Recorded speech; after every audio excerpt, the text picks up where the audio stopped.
Bring it a blazing.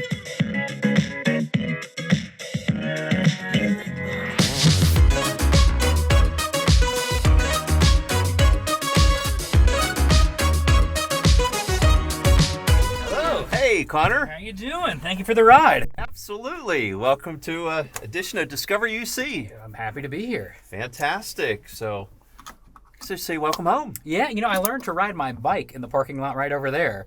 Perfect. So this is very much home for me. Okay, sounds good. Well, welcome back to Charleston. So, how often are you able to get back? Not as much as I'd like. Sure. Sometimes, though, that's where the travel schedule of CBS works in my favor, where if we do a story really anywhere east of the Mississippi, Right. I'm finding a way to get home. So sometimes that's a story that actually takes place in Charleston, and sometimes I was in North Carolina actually a few days ago and was able to sneak up from there. So I'll find a way. Okay, so when you have the opportunity to come back to Charleston, what are some of your favorite things to do? I mean, for me, first and foremost, it's see family. Not only are my parents here, but I've got a lot of uncles and aunts, cousins' kids, all that. So that's what I'm really trying to do. And then it's just sort of seeing some of my favorite spots. I think rarely does a trip go by where I don't head down to Capitol Street, pop into Taylor Books, see that whole stretch of things.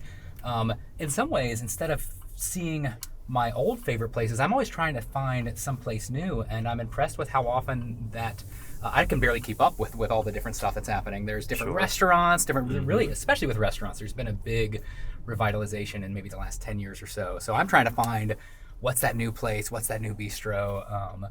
The library, I always try and step in, especially since it's been recently renovated. So yeah. They did a wonderful job on the Fantastic, library. yeah. So when you do come back home, do you feel like a celebrity? Not in the way that you might think. Only like if someone's recognizing me in Charleston, it's not because of any TV stuff. It's because I was in a play with their kid in 7th grade or whatever. So I think everybody feels like a bit of a celebrity in Charleston. If you go to the grocery store, you really have to be prepared to have about 5 or 6 conversations before you walk out of that. Rarely does that have anything to do with what I might do professionally. Absolutely. So you've had a chance to travel all across the United States and other parts of the world. How have those experiences informed what you now appreciate the most about Charleston and West Virginia?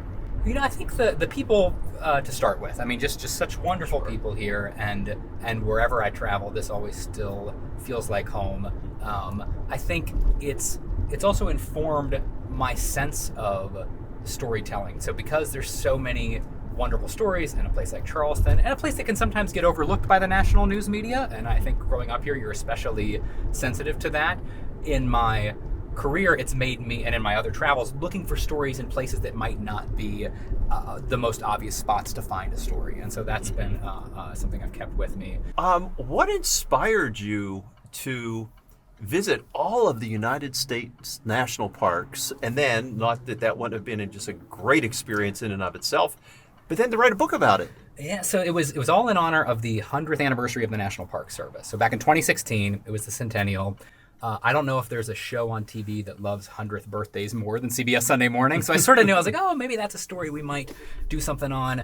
But then instead of pitching it as a one-off story, just a story about the anniversary, I thought, well, maybe we could do a year's worth of stories. And so I outlined, looking back on it, it's just an outlandish pitch of like, oh, we'll do this and this. And remarkably, my boss said yes to it, not to every park, to about a third we would do for the broadcast. Right. But then once I got the thumbs up on that, well, I thought, well, my gosh, if I'm going to be in all these amazing places like Alaska, where there's 8 national parks, and we're going to do 3 or 4 for the broadcast, well, I'm going to do those other 3 or 4 on my own. And so then that's when I decided to give up my place, put my stuff in storage, live on the road that whole year. And so whenever we weren't doing parks for the broadcast, I was hitting the rest for fun. Oh, what is this? We got a UC building. I wanted to bring you by here. Cool. So this is a new UC Downtown Innovation Hub, which we opened this summer. So it's a way for us to bring a lot of our expertise and intellectual capital to the small business community here in the Valley. Oh, how cool. I think it was a bagel shop like 20 years That's ago. I right. remember Good this. memory. Yeah. And they kind of nothing for a while, so I'm glad to see it getting used. It's a great location. So you've now been in the journalism space for over a decade. So tell me, what's changed, and for the better, for the worse, just change for change's sake, and what do you see on the horizon for the future of how we kind of get both news and entertainment?